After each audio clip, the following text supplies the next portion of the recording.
Magandang araw sa lahat ng aking mga kababayang Pilipino at mabuhay ang bansang Pilipinas. Nandito ako ngayon sa Double Dragon dito sa Pasay City. Bali pauwi na po ako ng Cubao dahil off duty na po. Alas 6 ng umaga hanggang alas 6 po ng hapon yung trabaho ko doon sa SM Mall of Asia para mag-reliever po ng mga security doon na magdi-day off. Yan, at ito po yung Macapagal Avenue guys dito sa Pasay at hinintay po namin mag-go. Yan po, biyaheng Cubao ito guys. Yan, yan, hinintay lang po namin mag-go guys. Yan po, go na. Yan, grabe, sobrang ang dami pong mga sasakyan po, pero hindi pa po ito yung na pinaka-traffic po dahil araw po ito ng Sabado. Yan, kaya medyo kaunti pa lang po ang mga sasakyan dito. Kung makikita nyo po, mas grabe po ang mga sasakyan dito kapag araw po ng Lunes hanggang Biyernes. Yan, kaunti lang ito guys. Yan, ito po yung mga nararanasan ng mga kababayan nating motorista po dito, mga riders. Yan, lalong lalo na kapag uwian na po ng hapon, alas 4 may umuwi na po, kaya simula alas 5 hanggang alas 8 po sobrang traffic po ang EDSA. Yan, ganito po Pasay ito guys, Pasay City, Philippines. Yan, bali papunta po ito ng Baclaran guys. Yan, yung tulay po dyan guys, Baclaran po yan. Pwede na pong alakarin dito ang Baclaran. Yan po, yan, grabe, ang daming mga riders po, pero hindi pa po ito talaga totally na karami. Mas marami pa po kapag araw talaga ng Lunes hanggang Biyernes. Yan po, at mamaya po ay ibibideo ko rin po yung mga iba't ibang lugar pa dito sa Pasay para makita nyo rin po, lalong lalo na sa mga hindi pa po nakakapag-ride ng motor dito sa EDSA, lalong lalo na yung mga nasa probinsya po na hindi pa po nakakapag-drive dito sa Manila. Ito guys, para magkaroon kayo ng idea, ganito karami po yung mga pasahero po dito. Yan, yung mga jeep po dito guys. Yan, grabe, ang daming mga pasahero, pero araw na ito ng Sabado mas napakarami pa talagang pasahero dito kapag araw talaga ng Lunes hanggang Biyernes. Yan po,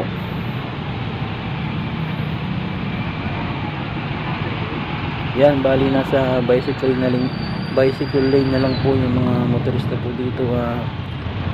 Singit na lang po dito guys. Yan po, yan, kagaya dito guys, hindi ako kasya rito. Yan, kaya hihintayin ko po. Yan, yan po yung mga kababayan natin nakasakay sa jeep. Ang dami talagang tao po dito sa Pasay City. Yan, papunta po ito ng Pasay Top guys, Pasay Top. Yan po, ang daming mga nag-aabang ng mga pasahero. Yan, yun po sila guys. Dito lang tayo sa gilid. Yan,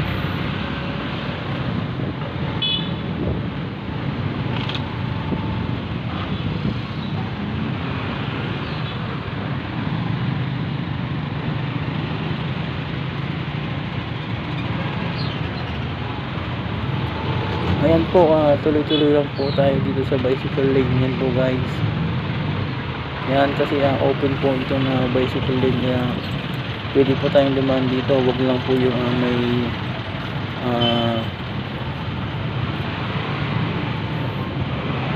yan, grabe, ang dami talagang tao guys dito. At araw po ng Sabado mahirap na pong ilusot ang mga motor po dito, kaya talagang kapag araw talaga ng Lunes hanggang Biyernes talagang mas mahirap pa po dito. Mula Pasay po hanggang Cubao, 1.5 oras po kapag motor. Yan, pero ito guys, araw po ng Sabado, 40 minutes lang po ang papunta po ng Cubao dahil hindi po masyadong traffic pa ito guys. Yan, napakaraming mga tao po dito guys, mga kababayan natin na nagtatrabaho dito sa Metro Manila. Yan, ang daming jeep po dito guys. Yan oh, shout out po sa lahat po ng mga kababayan natin na hindi pa po nakakasakay ng jeep. Yan. At ito pong dinadaanan natin guys, marami pong beer house po dito sa area na to, dito sa Pasay. Yan po guys, yung mga beer house po dito sa gilid po. Yan po sila. Yan po guys, entertainer po yan guys, nakaupo dyan. Yan, ang dami, hili-hilira po dito guys, yung mga inuman po dito. Yan, hinihilaw-ilaw na po guys, patay sindi na po dito. Yan, ito po yung ating makikita po dito pag pauwi na po tayo ng North Avenue, northbound, kapag galing po tayo ng Pasay. Makikita po natin yung guys, yung mga inuman doon. Yan,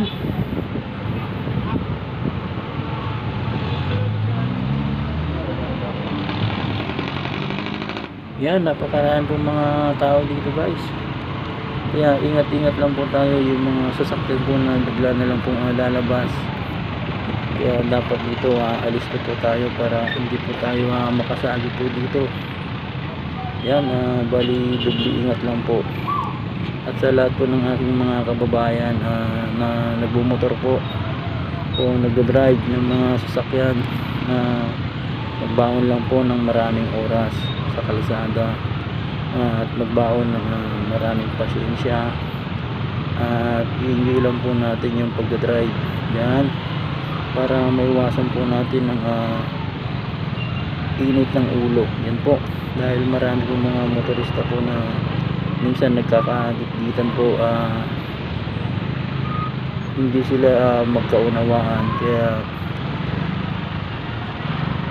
mas maganda yung kalmado lang lagi guys. Yan, at napaka-importante dito yung pasensya, yung pagpapasensya po, at pag-unawa sa mga motorista. Yan, dahil tingnan nyo po guys, yan nakasabit na po sila guys, at wala na po talagang halos masakyan po dito. Yan, yun po yung mga kababayan nating Pilipino sa mga sumasabit po ng jeep. Ayan, shout out po sa inyo lahat guys. Yan, ingat-ingat lang po sa pagsabit po ng jeep, kasi may mga nauhulog din po dyan guys.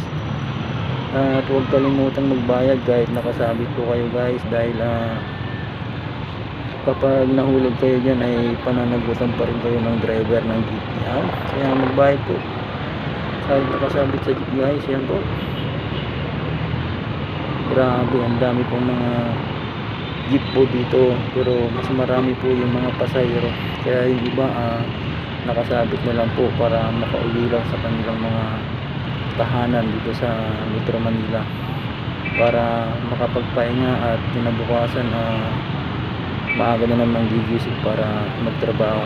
And guys, dito sa Manila, trabaho sa gabi, pahinga sa umaga, trabaho ulit guys. Yan, ganyan po magbanat ng buto ang mga taga Manila po na nagtatrabaho para makaipon po para sa kanilang pagbabakasyon sa probinsya, at para mabigyan din po ng suporta yung mga mahal nila sa buhay. Kaya ito guys, ay gitgitan po na ito guys, gitgitan po, ayaw po magbigay itong taxi ng daanan ng motor. Yan guys, kapag ganito konting pasensya lang. Yan, nagbigay na po siya guys ng daanan. Yan, bali nakadaan na po kami dito guys. Yan, ito na po yung Pasay Top guys. Yan, Pasay Top. Yan, grabe po, talagang walang bigayan po dito halos. Yan, ganyan yun, nakalusot na rin ako guys dito. Grabe, mabuhay ang bansang Pilipinas. Yan po.